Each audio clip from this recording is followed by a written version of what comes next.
and welcome to Underneath the Hat. I am your host, Cherie Simmons, and today our topic is mental health. I would like to introduce to you our guests. We have Aisha Thurston, who's the author of the book Metamorphosis. We have LaShanika Franklin, who is the author of God Makes Beautiful Things. And we have Miranda Chanel, our therapist and social worker.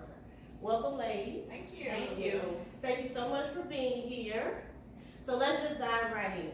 First, I want to start with you, Miranda. Can you please tell everyone what is the definition of mental health? Okay, so mental health is the understanding of your emotions, your thoughts, your feelings. So anything that affects your mind, your behaviors, the way that you basically understand and live your life. So when we're talking mental health, we're talking everything from depression and anxiety to personality disorders to eating disorders. There are multiple range, and every couple of years there's a book that's called the DSM. We're on 5 now, that has all of these different diagnoses. So the latest one even has a diagnosis of video game disorder that they're diagnosing a lot of kids with, just because that's a repetitive behavior that's starting to change their thought process and the way that they behave. So when you're talking mental health, that's basically what you're talking about. Okay. And so, ladies, let's dive in and share some of your stories as to how mental health has affected you.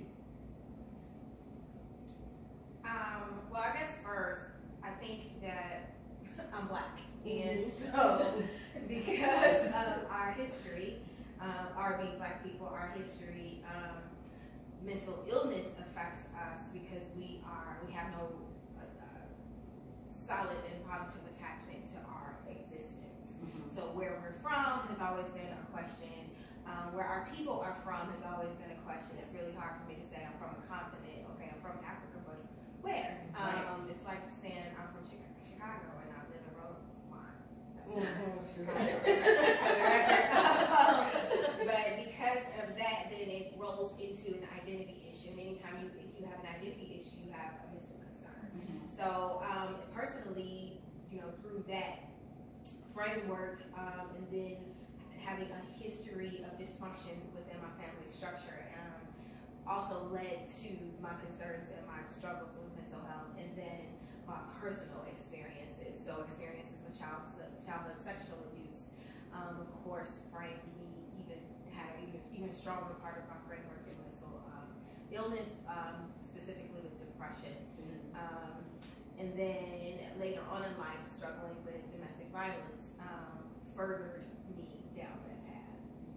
What about you? Well, like she said, African American culture will have you in a state of denial of what is going on in your life, and you kind of just call it normal, but it's not normal. I suffer with anxiety and depression before, and because of that, I hid it. And even in relationships, you'll see that when you come across other people who don't understand what you're going through, and they begin to say things about you, so now you have to hide it even more. So going through depression and not having the right support system made it stronger. And as she said, even facing things as a child adds fuel to the fire, and it becomes a stronger root, a deeper thing that you can see on the surface. So you don't really understand, like, now this is something that I have to really, really internalize and find out what is the root cause, because I can't be actually healed from this until I find the root cause. A lot of times I find that we go through therapy, but it's mostly coping mechanisms when we go through those types of therapy. So I had to get to the point in my life where I wanted to be healed, not just have to cope with these things and still have the root cause once either the medication wears off or I'm out of the chair, I'm off the couch, and I'm still faced with the same issues. And then even when you go to therapy, they tell you maybe remove some things out of your life. How do I remove that if I have an attachment to it? So that I can see peace and so that I can see breakthrough. I still have to go home to it, but now there's a stronger root attached, and I can't see myself coming out of the depression or the anxiety when I want to worry and I want to stress out. So for me, it was more so coming into actually get into those root causes and those things that you don't ever want to see. Mhm. And I've actually dealt with depression, going through the infidelity of my ex-husband, and then finding out through therapy that some of the things that I allowed and accepted came from relationships that I had as a child with my father and my mother. So like you stated, Shanika, having a conversation on the couch from every week to once a month to every other month, and the coping mechanisms did help, but I actually had to get grounded and get more connected with God to realize, like, it's something else there. You need to have those conversations. I think it's always interesting when you, by your title of this particular subject matter, is that your approach is mental health, and I think versus your approach being mental illness. I think that is a major difference, because we often focus on, when you say mental illness, you immediately think of coping.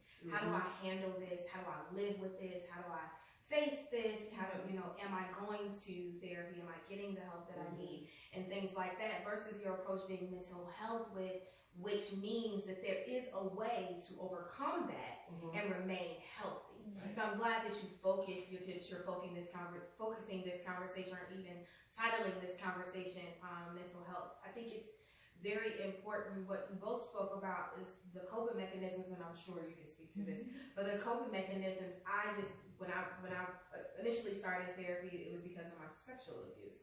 And I knew very early on, because I was very young, I was 11, 12, that what they were teaching me, first of all, I always struggled with, because I felt in my childhood mind that if you had not faced what I faced, then you can't teach me how to do it. That was the one thing. And then the second thing was, you are Caucasian.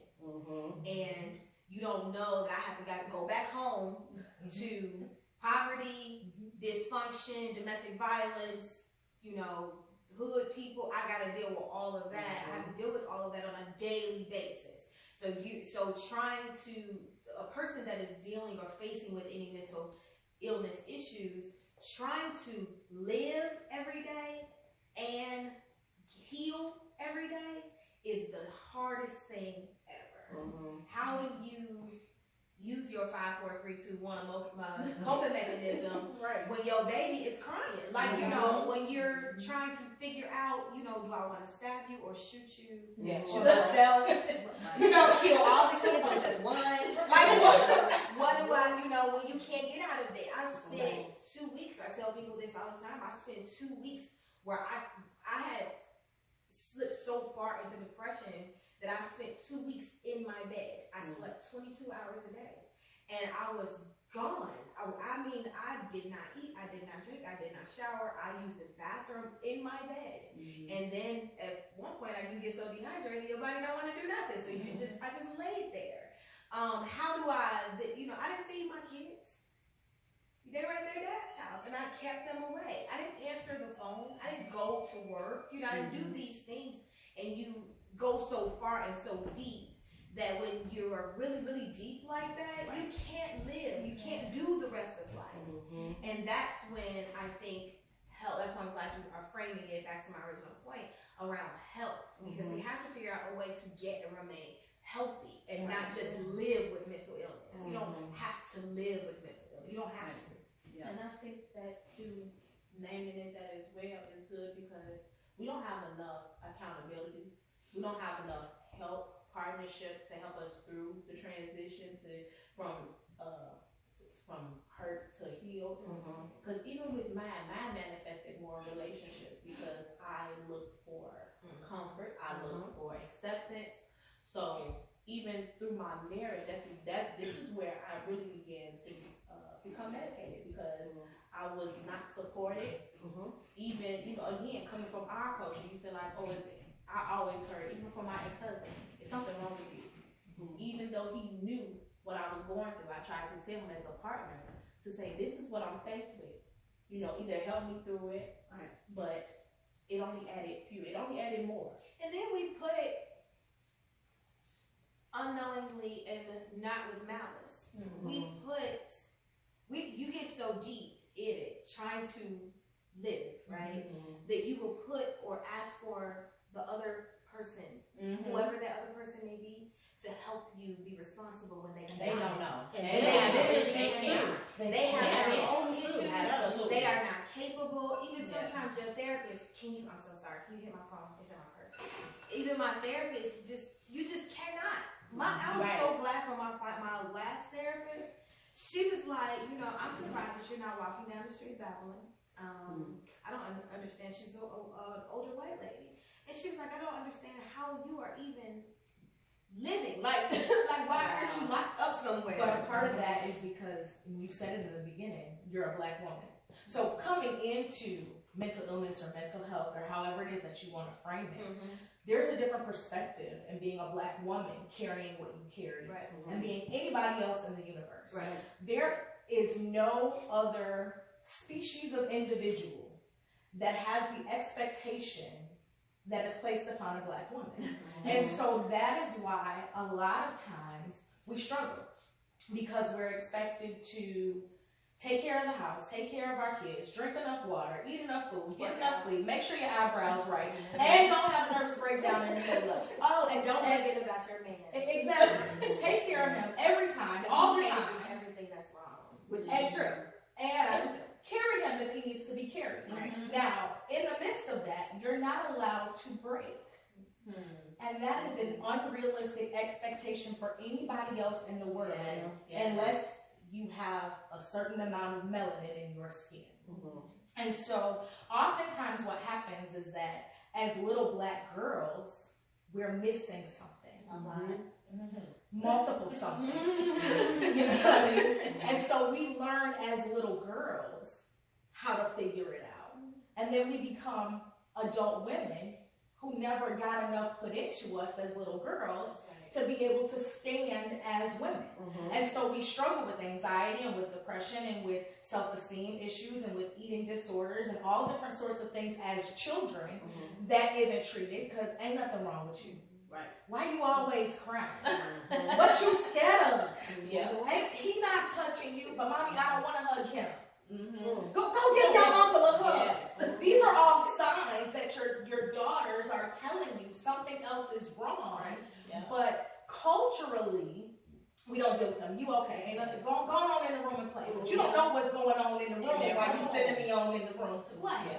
And so what happens is that we become adults who have not learned how to heal from our childhood traumas. We become adults who were not given enough, who were not nurtured enough, who were not educated enough, who were not cared for enough, who were not coddled enough, because you gonna spoil her.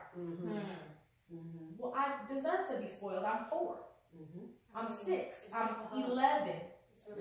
You pushing me into the wrong arms to coddle me, and I need you. I need you.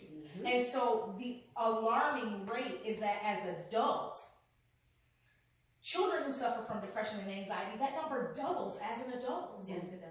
You are at risk 3 times more if you're a child who has an issue with depression or anxiety. So we have to stop just assuming everything is okay and accepting that everything ain't okay all the time, as a child or as an adult. And that's okay. That it is okay to not be okay. As a woman who has dealt with mental illness and a lot of dysfunction, I found it very difficult through my lifespan, I have 3 boys, through my parenting now, how to find a balance, right? So, how to figure out, read your mind to see if you're telling me you don't want to do something because something is wrong, or you're telling me you don't want to do something because you just don't want to do it. You're like, and I think it's interesting what you said, oftentimes we are built into these people. I talk about this a lot in my book. I talk about this a lot in my blog, how we are built into the people that we are. You don't just come to the earth with this identity and I'm going to be, someone and do these things. You're built into that, either a positive or a negative, and that is also relative. And so when I look at my boys, they're old now. They're all old, but I just look at them. I have really sad moments, but then all of a sudden I just get glad that I don't have anything for you actually. way and be better and improve and keep yourself healthy so that you can be a healthy parent and a healthy friend and a healthy sister. And, you know, then your parents start aging to a healthy daughter to some people who may have not been such a healthy parent to you. You know, and these are all things that I think mental health really, why it's so holistic, as you said, because it really makes you very self-aware to say, I'm doing well, I am not doing well. And then what am I going to do about it when I'm not doing well? Now I work with students. I'm a teacher. So I'm more empathetic now because of the things that I've been through. So where I would see a kid that I think is just acting out, then I realize it might be something else there that no one else is paying attention to. And I was watching the Iyanla Vanzant yesterday, and she had the episode of the mother who convinced her daughters that their father had raped them. And it came out that she had lied about it. But then we realized it because she was actually raped. The mom. Right. So things that she saw that they were going through, she assumed that somebody was hurting them because she had been hurt and never dealt with it. So given that you both have suffered with mental issues and have children, have you ever found yourself going a little too overboard? Yes. Oh my God, yes! How did you deal with that?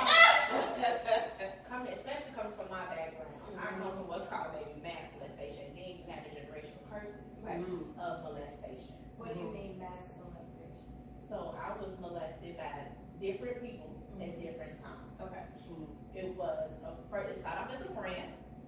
Then it started off as then it ended up as my grandmother's boyfriend, then my mother's boyfriend, and his nephew. Okay.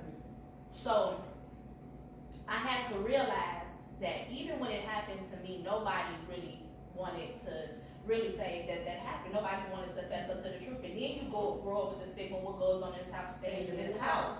So now breaking that, as I wrote my book and I began to tell my kids what I went through, I didn't know that they had faced the same trauma that I did. But they didn't feel comfortable just like I didn't feel comfortable to come out and tell. So I had to tell. I had to tell them, and as I told them, they told me. And then I was able to see connections of signs. This is why she acts that way. This is why she faces that. This is why it's so hard for her to trust. Because, again, we do see things in us like the mom could have said, okay, but this is that, rather than sitting down and having those hard conversations. Because those are hard conversations, because at the same time, as a parent, you want to say, do I go kill somebody? Do I call the police? What do I do? How do I help them overcome? Me telling my story of just, and wholeness and forgiveness, teaching them, even through this process, and still teaching them, because I still have some young ones, still teaching them, and letting them know that it could be you. Because one thing about molestation, it can either hold you to even do it to someone else. So we have to understand the whole dynamics of it. It's spiritual. I was really fearful, and I didn't realize it at the time, but I was afraid of almost everything. So I remember bringing my oldest son, who was 22 in May. I remember bringing him home from the hospital. After I delivered him, and I wouldn't let him sleep by himself.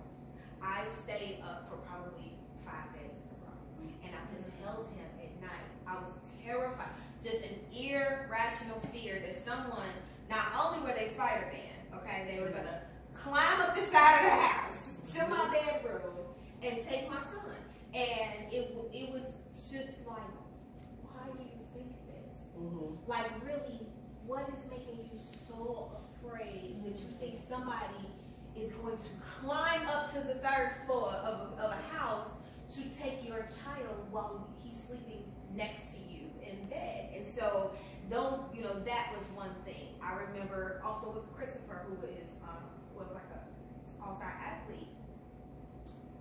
Because he was very, very good at basketball, you have coaches that were constantly, recruiting him for one reason or the other. And I'm like, go where? With whom? For what? No. until he was old enough and I could trust, we had established trust with other parents who were traveling with him. And that whole, AAU basketball, you gone for a whole month and I see you a couple of days and then you come back, you want to meet your friends and go over there. I'm like, no, don't go nowhere, just stay there with me. Those kinds of things where you can be so extreme, but you're still broken. And it's hard to be shattered and help somebody else keep their pieces together. Yeah. Or build a mirror, because as a kid, so you're building them. How I broke out of that is, if you ever meet talk to my friends, they're like, what you do in your household is really different. Because I talk to the boys about everything. I happily have hard conversations. Happily. I look forward to it. I want them to know that they can talk to me about anything. I don't care what it is. If you're itching, where? Just have you had sex? When's the last time? Did you use 2 condoms? I told you to use 2 condoms. One of them. Just these are things that we, have you been masturbating? Do you know what masturbation is? And it is, I'm a mom. Yep. Talking to boys. And so it's kind of like, now that oldest son, I just got to miss the boat with him. He's like, Lord Jesus, this lady. So I just, he'll come, he used to come in, from basketball practice. He's only at home for an hour and a half before it's time for bed. And he would come in and I'm like, hey, he on his way to the shower. Did you use a rubber? And he's like, my God, And that was my way of breaking through with him. But so, you have these ways where as you get stronger, right? And as you address your own struggles and you heal, you actually get healed because it's possible. You actually get healed, you actually get whole because whole is possible. Then you will find a way. It might not be the right way, but it's whatever the way is that keeps the door open for you to feel comfortable to come to me and for me to feel comfortable coming to you. Right. Because they might not feel, with the high school, with the kids that you work with, they might not just be like Miss Simmons and They're her not. but I'm always like, so, how was your day? And I want to read through that and who are you talking to about that? And, that's those kind of, and that is just like, we get on the white line interrogation. Right. But communication is always going to be a way that but I struggle with it. It was hard. It was hard. I wouldn't let them spend the night out. Like, what? You could just always come home. You can stay late. I'm not being that way. Even with my parents, which is hard. Which was hard when they were younger. You can spend the night at your mother's house, but she cannot discipline you. She beat the Jesus out of me every time she got a chance. Because she was unhealthy. And I don't trust her disciplining you. And that was a conflict for us for quite a while. But that's healthy. That's healthy. Yeah. That's healthy. Because it's aware. And right? you listen. Y'all didn't meet today? I'm glad I'm here. You touched on a couple things that I want to piggyback off on. There's a difference in being healed and being whole. They don't come at the same time. And both of them are an ever-evolving process. Healing is a cycle. So even in, okay, I'm healed, I can be healed and something could bump this thing and now it's open all over again. Because we're triggered by the most random of things. You in the mall and smell a cologne and the man who touched you all like, we got a problem in the wood field. Do you hear me? Because it smells like I need to go. Right now. But you ain't paying for your shoes. I'll get around the other. Because it's a process that never ends. And so we're constantly striving towards wholeness to be able to have this holistic moment where we don't bleed on our kids. Because that's a part of our problem is that we're still bleeding. And now we have these little people that we're supposed to raise to be somebody's husband or wife or mother or father, and we have bled all over them, and now they're looking at us like we got 19 eyeballs. But the fact of the matter, what both of you have kind of touched on, and this is how I deal with my clients, like that whole, tell me how you feel. I already know how you feel. You would be trash. Ain't no point in me telling chill for that, because I already know.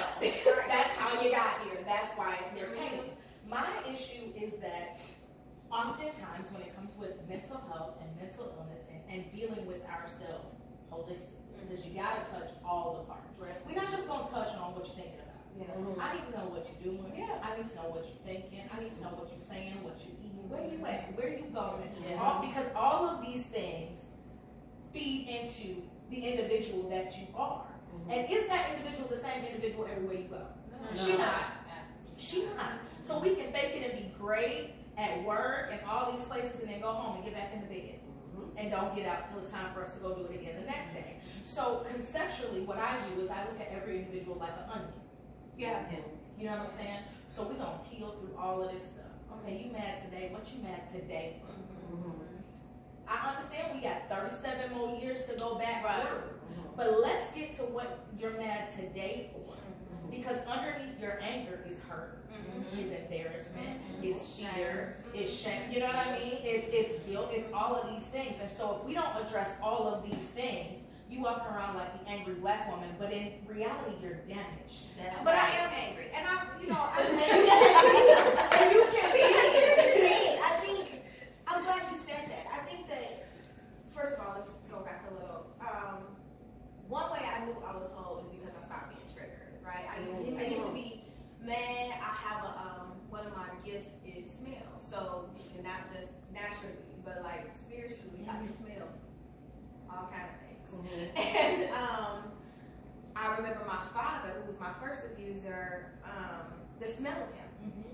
Not just, I can't remember like how he smelled just like your daddy in the house, but I remember how he smelled during our interactions. Right.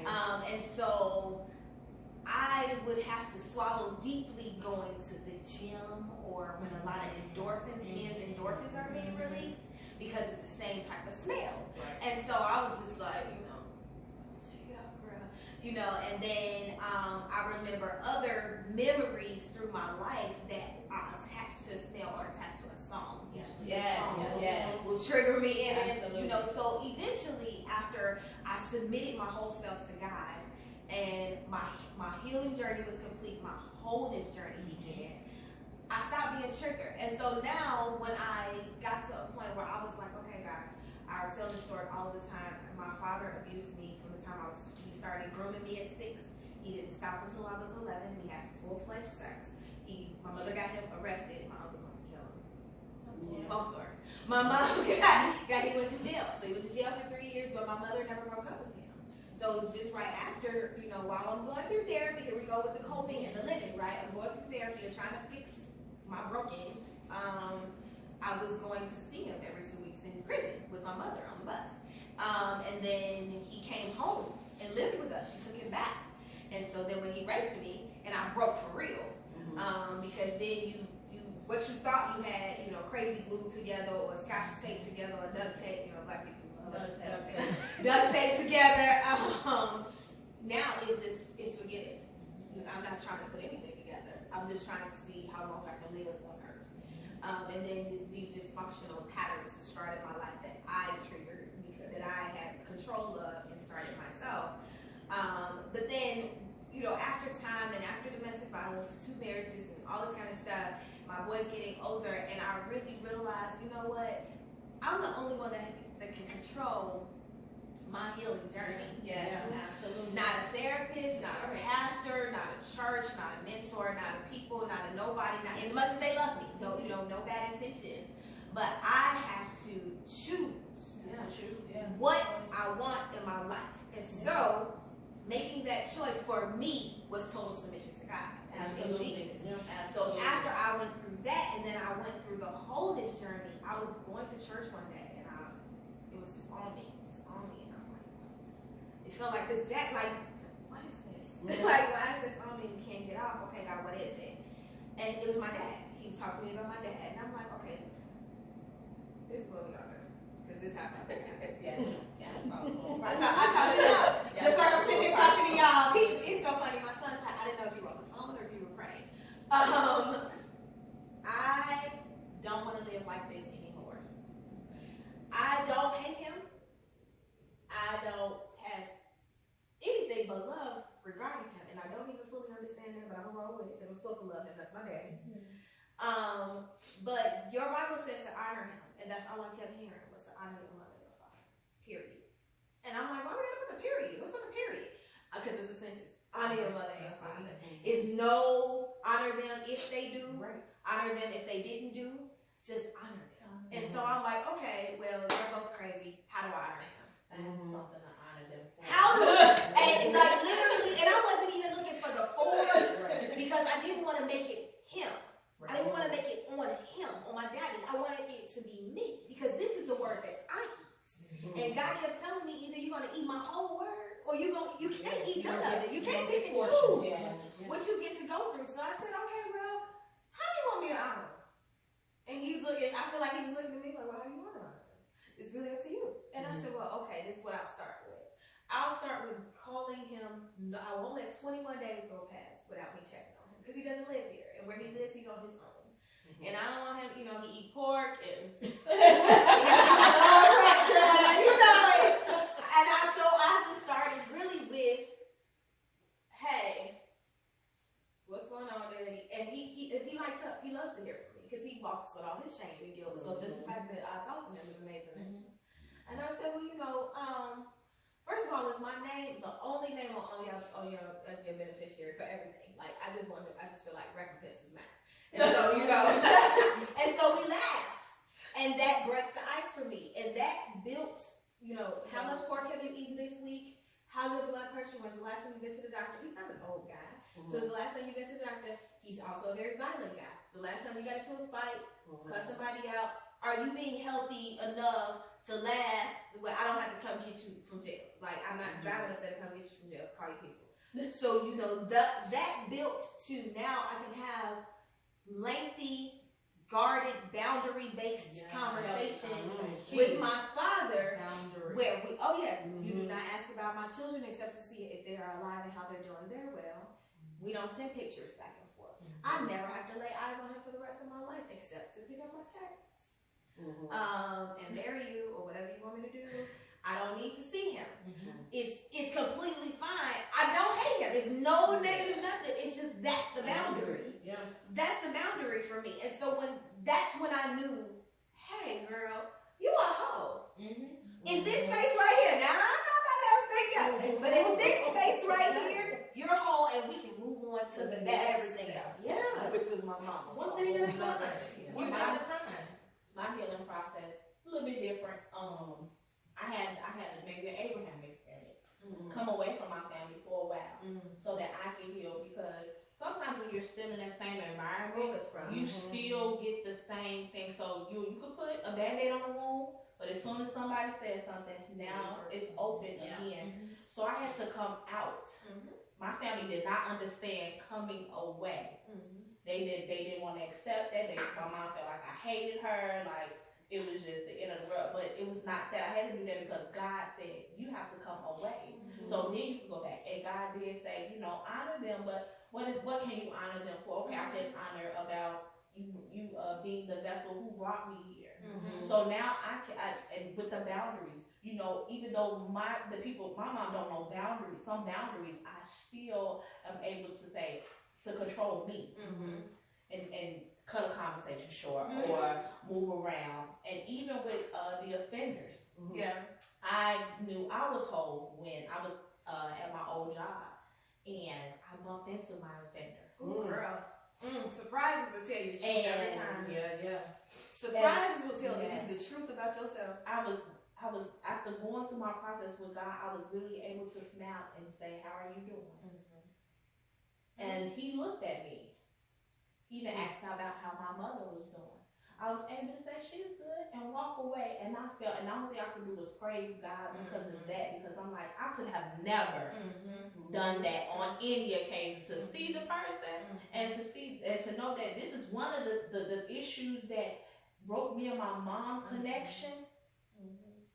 And to be able to say, God, you did that. And you have to start, once you get that relationship with God, with my mom,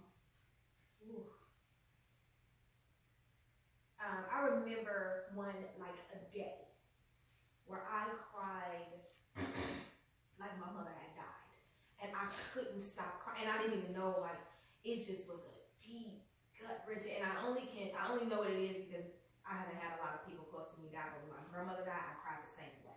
It was a mourning, cry, you know, just a weep that was so deep and it just never ended. And I couldn't pull it together for nothing, and I'm really good at pulling it together so I can do whatever I need to do for the day. I couldn't do it. I just was crying.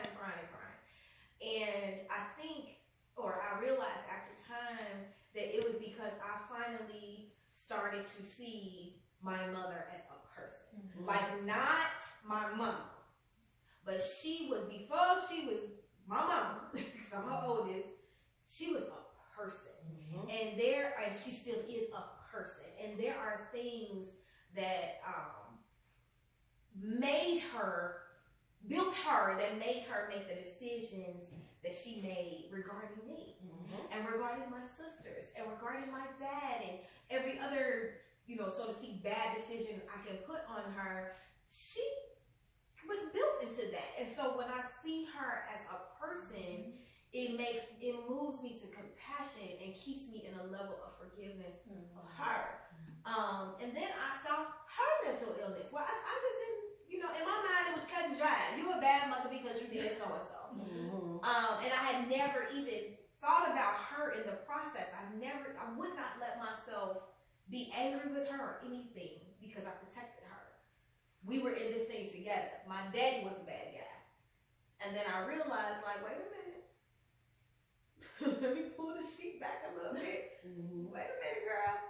You know, and that's a newer process for me in the last 2 years, where I really had to, you know, especially my book came out, she was just sick, child. She didn't speak to me for like 2 months, she couldn't handle it. But I had to tell her, like, we are not hand in hand with my daddy being, I mean, you're not a co-victim with me. No matter what built you into who you are, and see, this is all because of mental health. No matter what built you into who you are, no matter what happened to you in your life because you were also abused, no matter what made you you still my mama, and you had a responsibility to make sure I was good. Now, I know you were young, because she was pregnant with me at 13, had me at 14, was a very young woman going through this process. I can't even imagine how she survived. That's not my responsibility. That moves me to compassion and consideration. But no matter what, we don't sit on the same side of the table against him. I sit on the side of the table against y'all. Y'all was my parents. But I still love you. I still take, you know, here we go, boundaries.